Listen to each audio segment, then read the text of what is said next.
to him and his words. Agamas is the only thing we can actually offer to him. Hence, as per the instructions of Paramashiva, in the physical form of Sachala Murti, His Divine Holiness, the Avatar, we offer this seva to Nithyanandeshwara Paramashiva, the presiding deity of Nithyananda Sangha.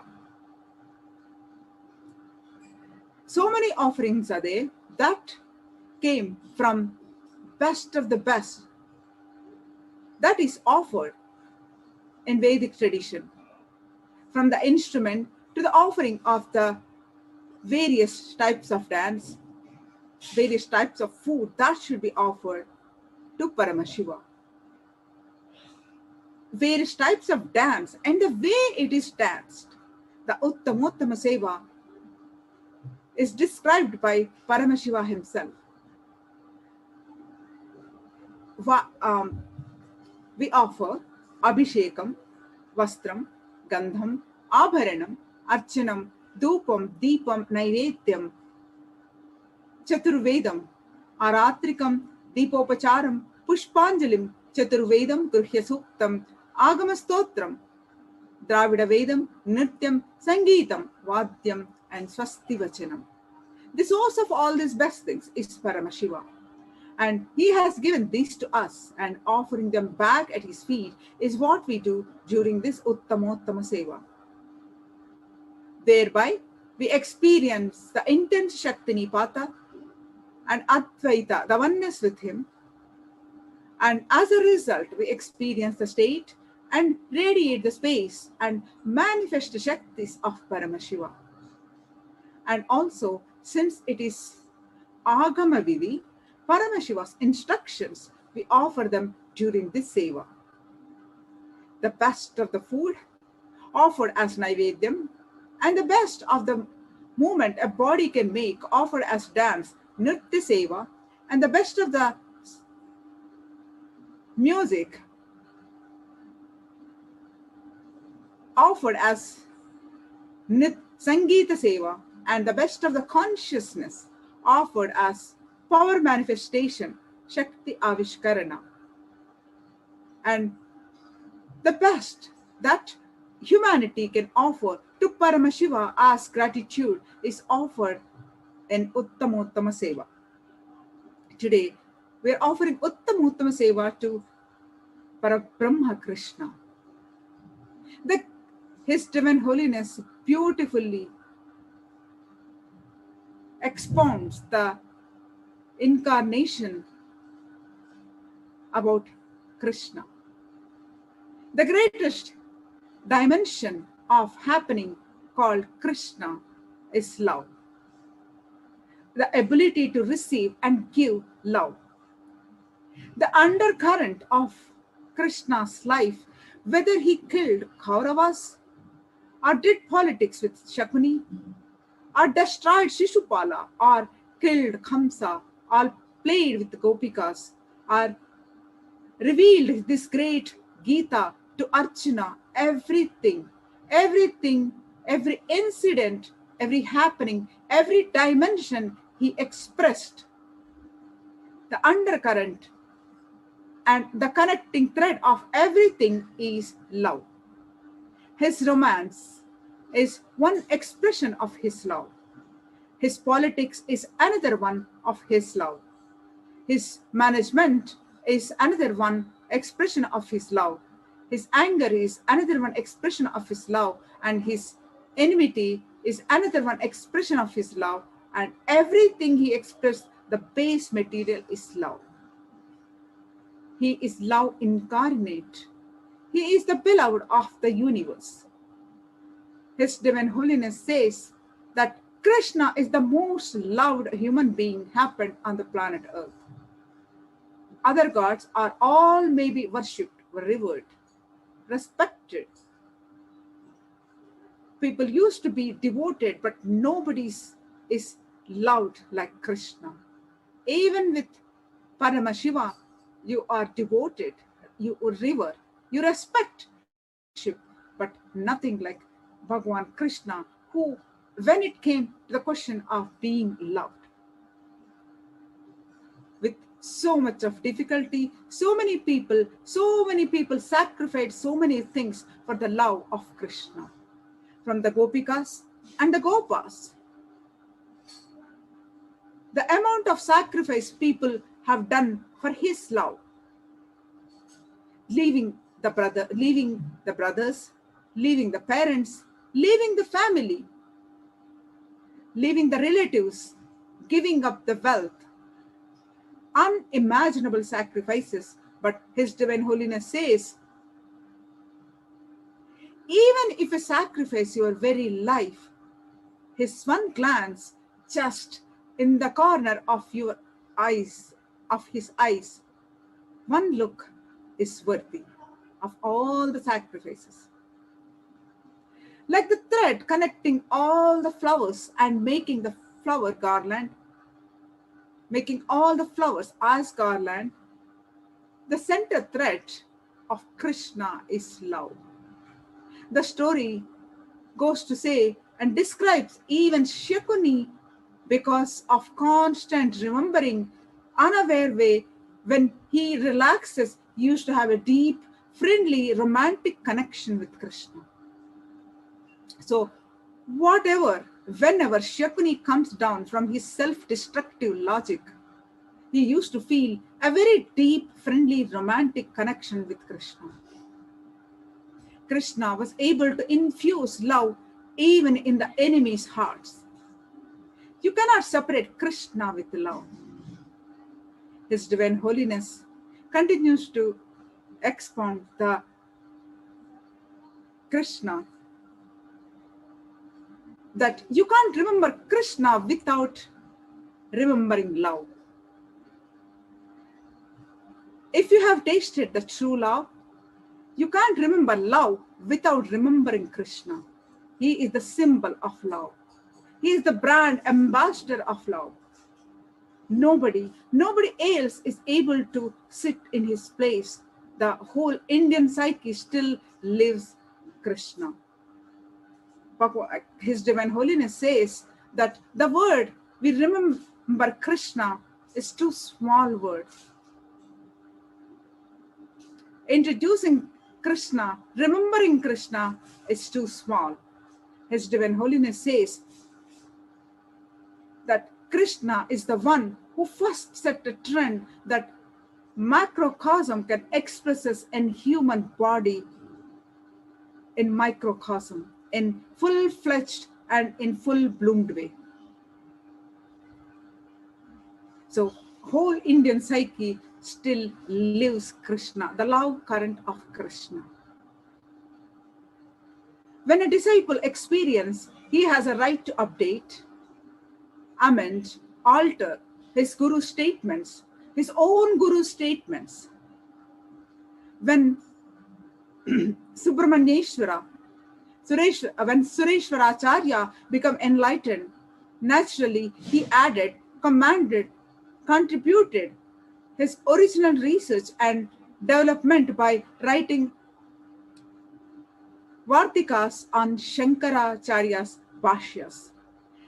Whatever commentary Shankara wrote on Upanishad, Gita, Brahma Sutras, many books, many of them Sureshwaracharya wrote Vartika.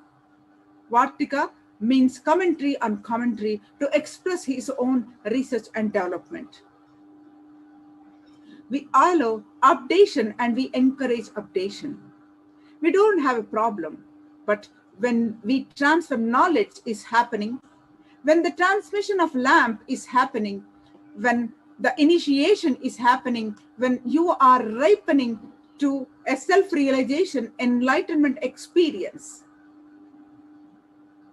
not only you need to catch the conclusion of the Guru, you need to catch the very logical steps of the Guru to reach those conclusions. So, personal research and development can be shared only to your friend. Only with tremendous friendliness you can share your thoughts. In Gita, Arjuna's logic seems to be very intelligent. He does not want to fight, But Krishna emphasizes intelligent people need to enter into the fight. Only to a close friend with whom you can open your heart, your struggles can be opened only when you are able to respect somebody more and more by knowing his struggles, the conflict he went through, success he achieved. You become friend to him. By knowing somebody's struggles and conflicts, if you start judging him, there is no friendliness. In a relationship, waiting to vomit enmity, it's a seed sown with poison. Here, Krishna shares Gita to his close friend Arjuna, to whom he can really show Vishwarupa, with whom he has the freedom to say, do it, Kaunteya, O son of Kunti, do it. Finally, he goes to the extreme of saying, Sarvadharman Parityagam Mamaivam Sharanam Vraja. Give up all your concepts and ideas about right and wrong. Just surrender to me. His Divine Holiness says, to say these words, what an intimate understanding and feeling connection should have been there between Krishna and Arjuna. He says, drop your life at my feet. I will not cheat you. I will think for you. I will see to it that you achieve the ultimate. Moksha ikshami masuchaha. I will liberate you. So, with the humble obeisance at our beloved Guru to enlighten us this about Krishna with these beautiful words, with this eternal gratitude, our Gurukul Balasans are offering Uttamottama Seva to Parabrahma Krishna. Let us all stay tuned and enjoy this Uttamottama Seva and get the blessings of His Divine Holiness and Bhagavan Krishna. Thank you. Nithyanandam.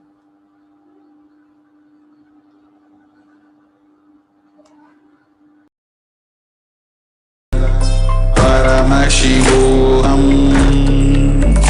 Om Nithyananda Paramashivoham. Om Nithyananda Paramashivoham. Om Nithyananda Paramashivoham.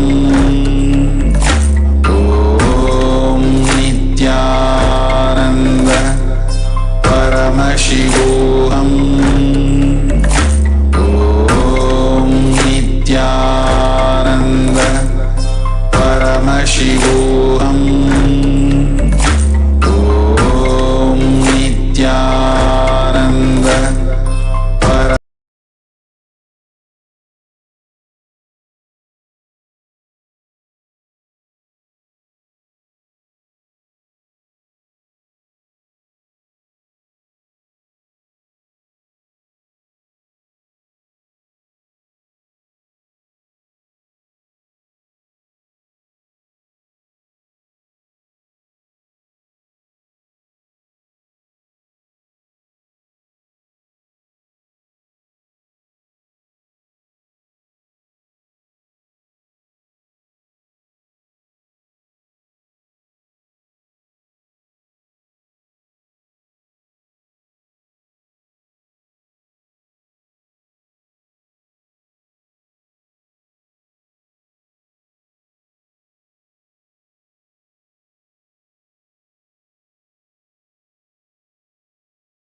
The first offering at the feet of Devi Nithyanandeshwari Parashakti Sameta Sri Nithyanandeshwara Paramashiva is the offering of the Chaturveda.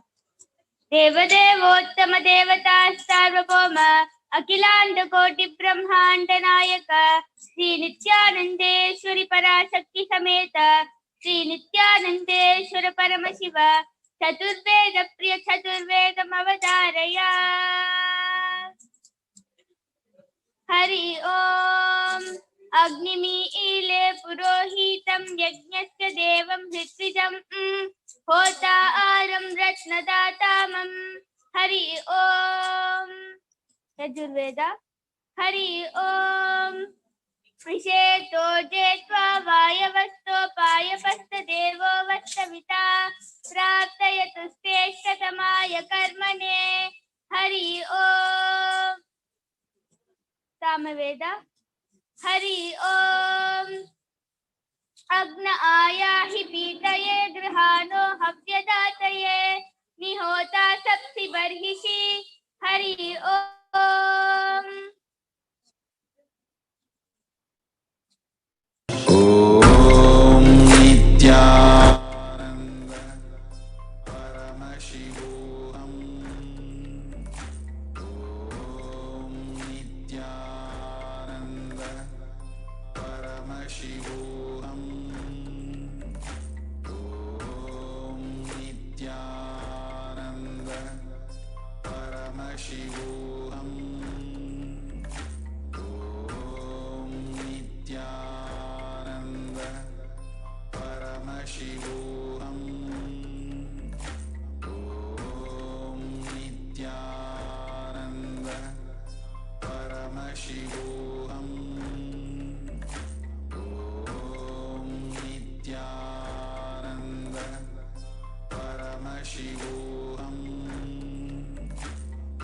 Om Nithyananda Paramashivoham.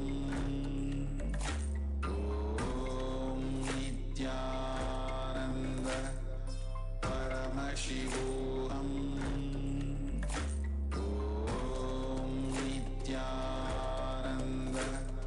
Paramashivoham. Om Nithyananda Paramashivoham. Om Nithyananda Paramashivoham. Om Nithyananda Paramashivoham. Om Nithyananda Paramashivoham.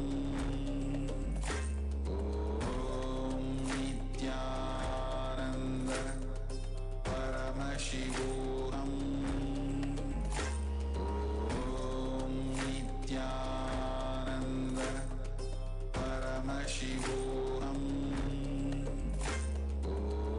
Om Nithyananda Paramashivoham. Om Nithyananda Paramashivoham. Om Nithyananda Paramashivoham.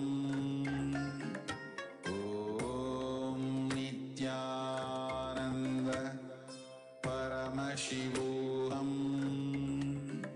Om Nithyananda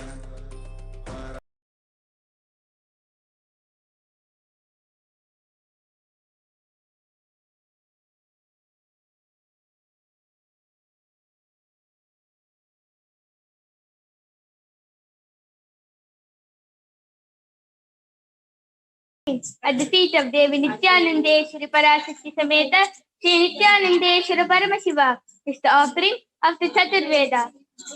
Devadevottama Devata Sarvabhauma Akilanda Koti Brahmanda Nayaka Sri Nithyanandeshwari Parashakti Sameta Sri Nithyanandeshwara Paramashiva Chaturveda Priya Chaturvedam Avadaraya. Hari Om Agnimi Purohitam यज्ञस्य देवं हृत्विजम् होता आरं रत्नदातामं हरि ओम। यजुर्वेद हरि ओम। इषेतो जेत्वा वायवस्तोपायपस्तदेवो वस्तविता प्राप्तयतुश्रेष्ठतमाय कर्मणे हरि ओम। सामवेद हरि ओम। अग्न आयाहि पीतये गृहाणो हव्यदातये निहोता शक्ति बर्हिषि हरि ओम। अथर्ववेद हरि ओम। चन्नो देवी रविष्टय आपो भवन्तु पीतये त्रयोरभिष्टवन्तु नः हरि ओम। The next offering at the feet of Devi Nithyanandeshwari Parashakti Sameta Sri Nithyanandeshwara Paramashiva is the offering of the Agama Shloka. देवदेवोत्तम देवता सार्वभौम अखिलांड कोटि ब्रह्मांड नायक श्री नित्यानंदेश्वरी पराशक्ति समेत श्री नित्यानंदेश्वर परमशिव आगम श्लोक प्रिय आगम श्लोकम् अवधारय। श्री भगवानुवाच अति कौतूहलाविष्ट पृच्छस्ते तच्छृणु प्रिये यन्मे नेत्रान्तरे वह्निर् यद्वानृतमनुत्तमम् तत्सर्वं कथयिष्यामि योगयुक्त्या शृणु प्रिये यत्स्वरूपं निजं शुद्धं व्यापकं सर्वतोमुखं सर्वभूतान्तरावस्थं सर्वप्राणिषु जीवनं योगगम्यं दुरासादं दुष्पापमकृतातमभिः ज्ञानादिषड्गुणायेते तत्रस्ताः प्रभवन्ति सा वै महाक्रिया रूपा संस्थितैका क्रियामता अनिमादिगुणा नष्टौ करोति विकरोति च एवं ममेच ज्ञानाख्यात् क्रियाख्या शक्तिरुच्यते। The next offering at the feet of Devi Nithyanandeshwari Parashakti Sameta Sri Nithyanandeshwara Paramashiva is the offering of the Dravida Vedam.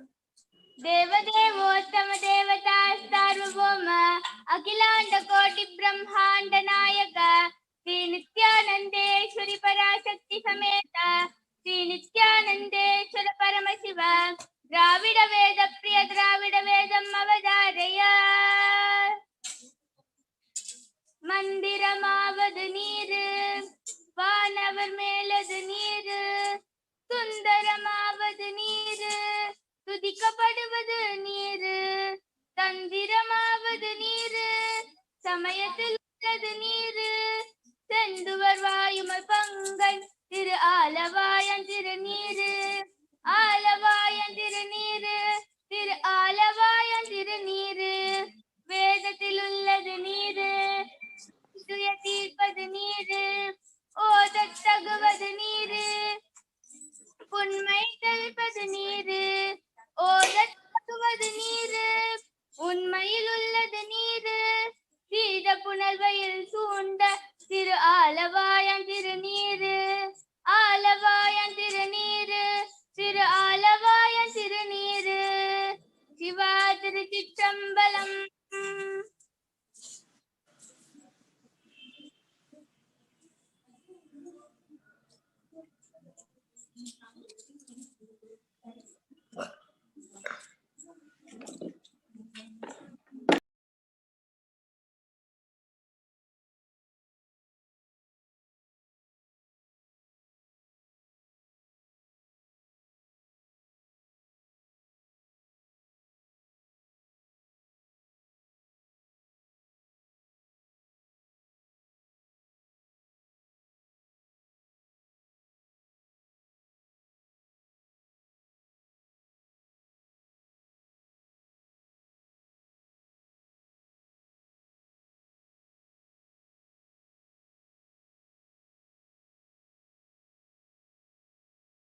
The next offering of the Uttama Seva at the feet of Devi Nithyanandeshwari Parashakti Sameta Sri Nithyanandeshwara Paramashiva is the offering of the Stotra Seva.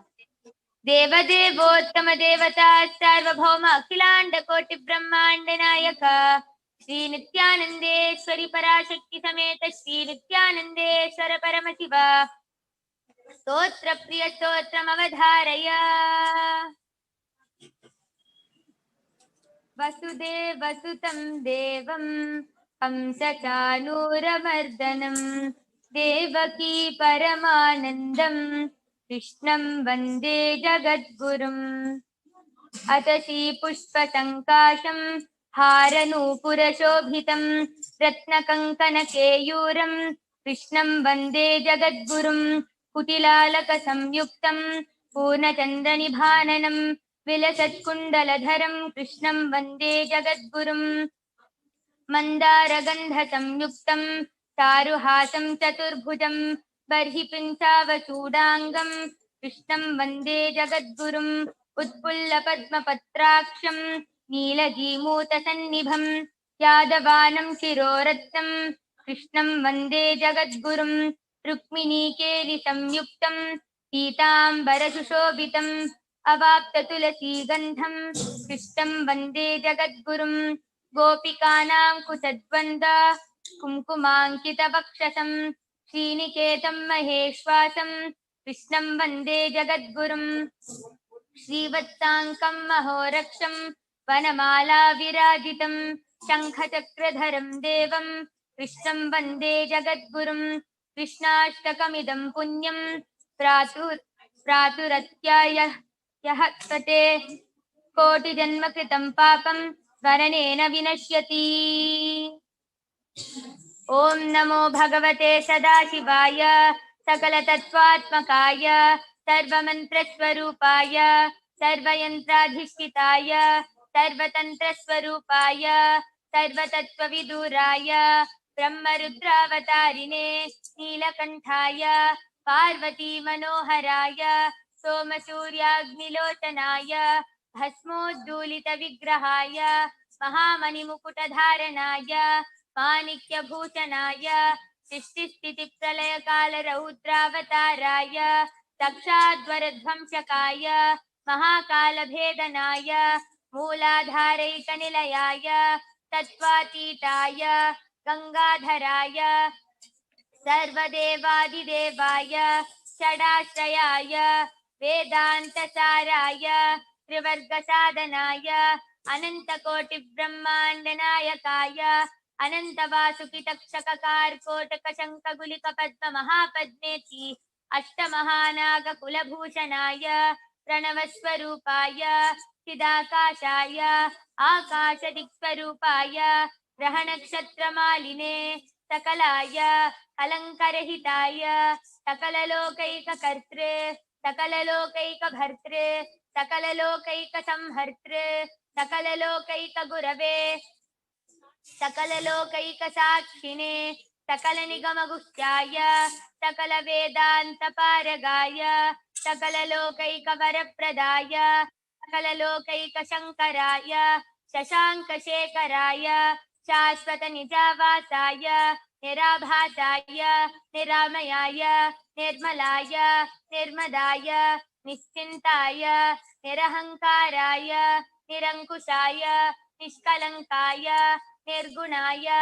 Nishkamaya Nirupaplavaya Nirupadravaya Niravadyaya Nirantaraya Nishkaranaya Nirantakaya Nishprapanchaya Nistangaya Nirbandvaya Niradharaya Niragaya Nishkrodhaya Nirlopaya Nishpapaya Nirbhayaya Nirvikalpaya Nirvedaya Nishkriyaya Nistulaya Nishamshayaya Nirupamavibhavaya Nityashuddha Buddha Paripurna Satchidanandadvayaya Paramashantasvarupaya Tejo Rupaya Tejomayaya Jaya Jaya Rudra Maharaudra Bhadravatara Mahabhairava Kalabhairava Kalpanta Bhairava Kapalamaladhara Khatwanga Khadga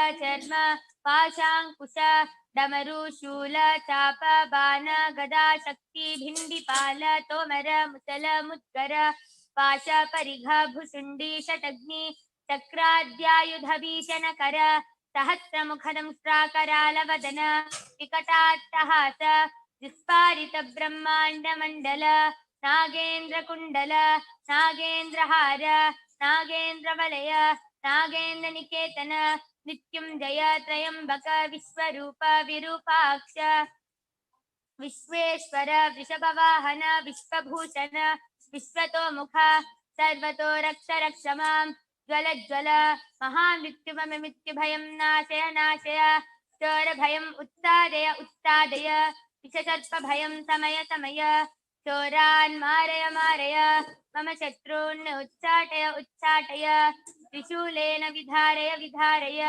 कुठारेण भिण्डि भिण्डि खड्गेन छिण्डि छिण्डि खड्वाङ्गेन विपोधय विपोधय कुशलेन निष्पेषय निष्पेषय बाणैः सन्ताटय सन्ताटय रक्षांसि भीषय भीषय भूतानि विद्रावय विद्रावय कूष्माण्ड मारीच वेताल ब्रह्मराक्षसगणान् सन्ताटय सन्ताटय माम् अभयं कुरु कुरु पितृस्वं माम् आश्वासय आश्वासय नरकभयान् माम् उद्धर उद्धर सञ्जीवय सञ्जीवय क्षुत्रिभ्यां माम् आप्यायय आप्यायय दुःखातुरं माम् आनन्दय आनन्दय शिवकवचेन माम् आच्छाटय आच्छाटय मृत्युञ्जय त्रयंबक सदाशिव परमशिव नमस्ते नमस्ते।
Paramashivoham.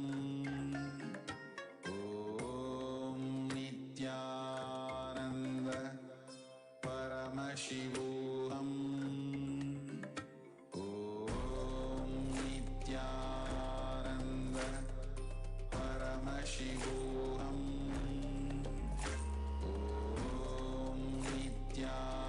Nithyananda Paramashivoham.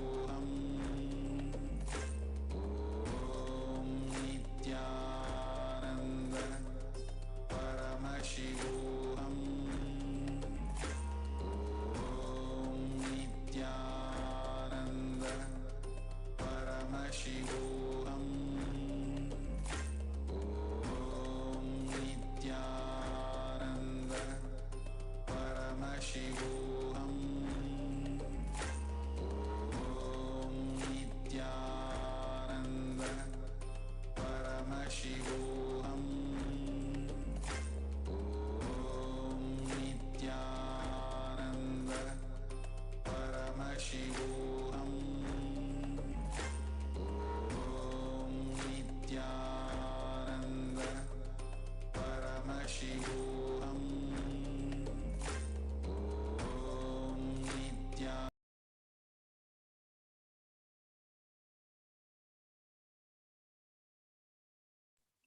The next offering at the feet of Devi Nithyanandeshwari Parashakti Sameta Shri Nithyanandeshwara Paramashiva is the offering of the Nitya Seva.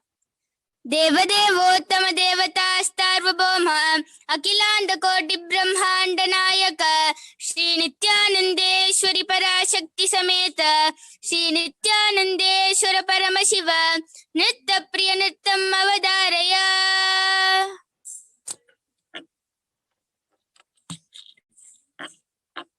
Takatari kukundana kita takati.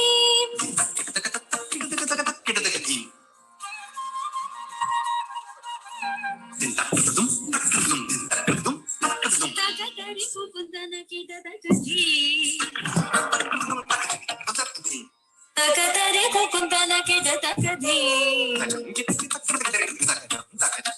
Swagatam Krishna, Sharanagatam Krishna. Swagatam Krishna, Sharanagatam Krishna. Madhura Muri Sadana, Mriduvadana, Madhusudana Iha. Swagatam Krishna, Sharanagatam Krishna. Muri Sadana, Mriduvadana, Madhusudana Iha. Swagatam Krishna, Sharanagatam Krishna. Muri Sadana, Mriduvadana, Madhusudana Iha. Swagatam Krishna, Sharanagatam Krishna.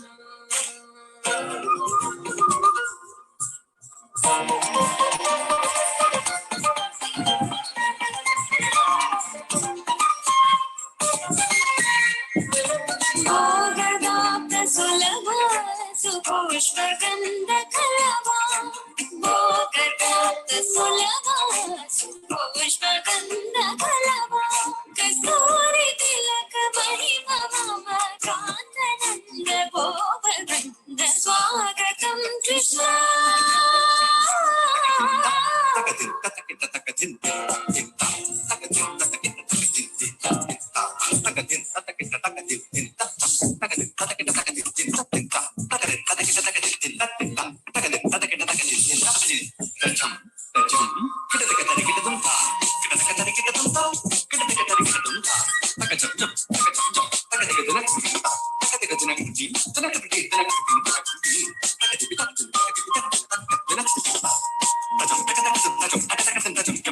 Mustikasura chanura malla malla visharada madhusudana.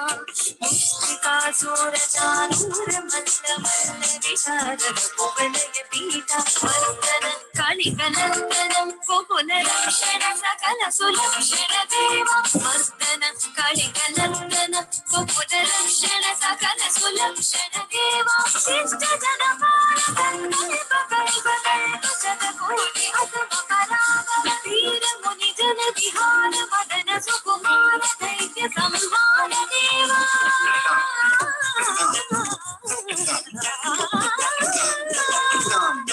Veera muni jana vihara madana sukumara daitya samhara deva.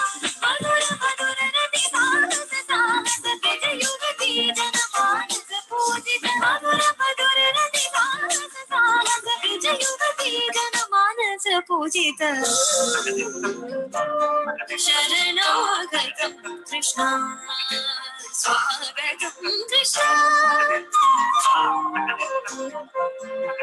Krishna, Sharanagatam Krishna, Swagatam Krishna, Sharanagatam Krishna, Swagatam Krishna, Sharanagatam Krishna. Swagatam Krishna, Sharanagatam Krishna.